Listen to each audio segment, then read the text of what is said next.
Yo, hello, what's up guys, welcome back to my brand new video. Welcome back to my YouTube channel Fizi Razak guys. Okay, so video apa aku nak buat kali ni, which is aku dah start storytelling kan. So aku buat video as a storyteller macam tu lah. Okay, so aku nak buat video pasal Nobita dalam cerita Doraemon. So korang tahu, aku rasa kisah ni aku nak cerita ni pasal kisah sedih Nobita, kisah kehidupan Nobita yang sebenar lah. Kata dia punya apa yang dia alami semua kan. Memang korang tengok Nobita tu jadi macam budak-budak yang minta kena shoot muka tu kan. Tapi ni adalah kisah sebenar yang kata kehidupan Nobita ni sebenarnya bukannya apa yang kita sangka. So sebelum aku start bercerita, masuk intro dulu. Let's go!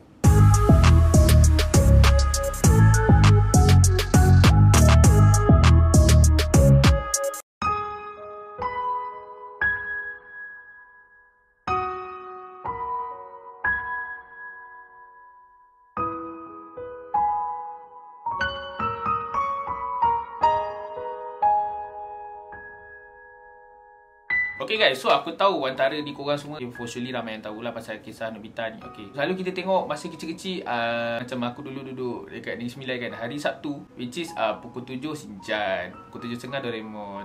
Masa aku kecil-kecil dulu, aku selalu dengan kawan aku tau, kadang-kadang Doraemon tak tengok Shinchan je. Habis tengok Shinchan terus pergi pasar malam. Tak pun tengok Shinchan Doraemon, habis cerita Doraemon kita orang jalan kaki ramai pergi pasar malam. Memang kata momen masa kecil-kecil tu memang best lah, jalan kaki ramai balik. Oi Allah. Tapi itulah, itu masa kecil-kecil dulu lah. Okay, so as kita tahu, Nobita ni seorang budak yang kerap dibuli oleh kawan-kawannya, which is Giant dengan Sunyo. Dia agak beremosi, and then dekat sekolah pun dia senang cerita, dekat sekolah pun ramai, daripada segi tengok cari lah, ramai macam orang tak suka kat dia sebab dia ni macam kena bully, and dia ni macam seorang budak yang lembab, yang tak pandai. Memang lambat lah orang kata, jenis budak yang jenis banyak problem. Tapi kita jangan sangka orang-orang macam tu dia tak ada menyimpan 1001 rasa. Ada banyak 1001 rasa dia. So aku akan ceritakan macam mana Nobita punya perjalanan sampai dia bunuh diri lah. Dengan cerita dia bunuh diri. So apa yang aku baca, inilah dia. Nobita Hiroshi. Okay, Nobita seorang budak yang berumur 9 tahun, which is dah jam 6 lah. Yang kita tengok dia macam budak-budak lain, macam happy lah macam budak-budak lain. Tapi di sebalik kisah Nobita ni, kata apa yang dia menderita memang orang tak tahu. And then yang aku baca adalah Nobita ni dia ada satu penyakit depression, which is dia punya mental health tak stable lah, ada mental illness. Tapi di tahap skizofrenia. Okay, skizofrenia ni apa yang aku baca lah. Okay, which is macam aku pun ada depression kan. Which is skizofrenia ni dia more to illusion. Benda yang tak ada dia anggap ada. Maksudnya macam itulah kawan dia, kawan ilusi. Kawan yang memang ada dalam ilusi dia, tapi orang lain tak nampak pun, dia seorang je nampak kawannya ada dalam ilusi. Itulah orang yang ada skizofrenia. Tapi dalam kisah Nobita ni lah, dia bukannya pasal kawan ke apa, tapi skizofrenia ni the point is dia punya kehidupan tu macam semua benda macam ilusi lah. Saya cerita macam tu lah. Nobita ni sebenarnya dia kesunyian, memang seorang diri dah lah.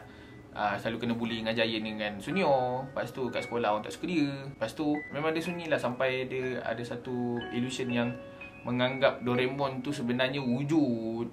Doraemon tu ada dengan dia, and Doraemon ni lah yang orang kata tak pernah nak buat dia sengsara ke kecewa ke. Doraemon ni sentiasa buat Nobita ni happy tau. Orang kata tak ada masalah pun dengan Doraemon. Cuma daripada segi perhubungan tu kadang-kadang biasalah ada perbalahannya, normal lah tu. And then Doraemon ni dia memberikan apa yang Nobita tu nak dengan benda-benda alatan yang aneh. Kita tahu poket Doraemon semua benda merepek keluar kan. Macam tu lah.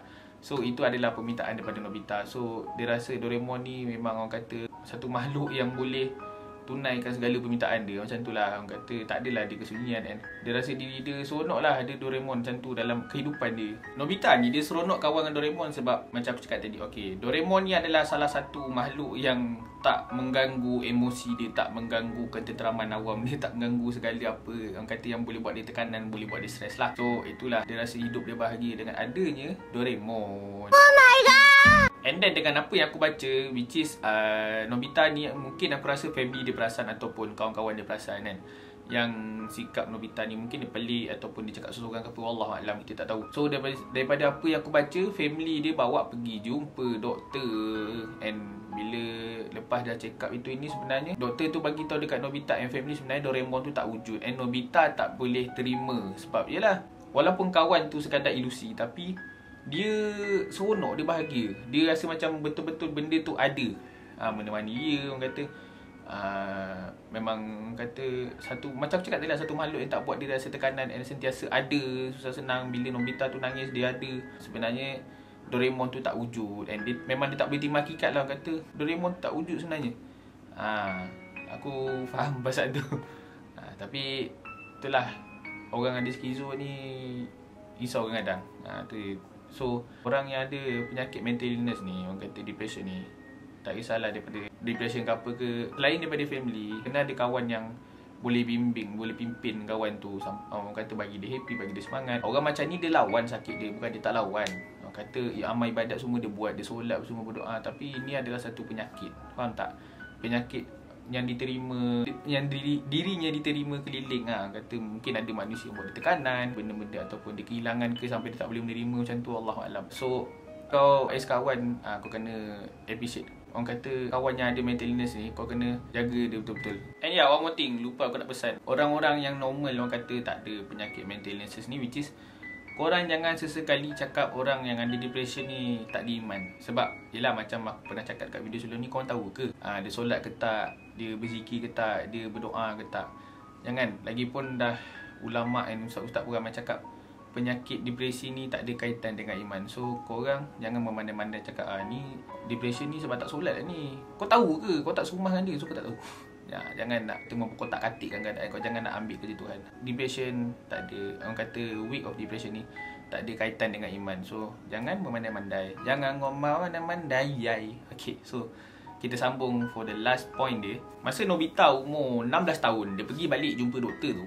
And then doktor yang sama lah, doktor yang cakap Doraemon tak wujud apa semua. And then Nobita ni dia still tak boleh terima. And then dia ambil langkah ekstrim.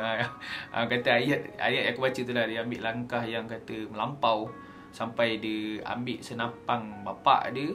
Dia bunuh diri lah. Sebab dia rasa diri dia abaikan diri dia sendiri. Dia rasa diri dia useless apa semua. Itulah kisah sedih Nobita yang aku rasa ramai yang tahu, tapi ada juga yang ramai yang tak tahu. Okay guys, so itu saja video untuk kali ni. Macam biasa, if korang suka, korang like, comment and share. Korang komen korang nak saya buat video apa after this. And if korang ada idea untuk saya berceritakan tentang cerita-cerita yang menarik, korang boleh suggest dekat komen. And don't forget to turn on notification. Macam biasa, nanti korang tahu yang saya ambil video baru. Follow my Instagram fizi__. Follow my TikTok fizirazak__. So kita jumpa on the next video. Bye, ciao, assalamualaikum, peace out.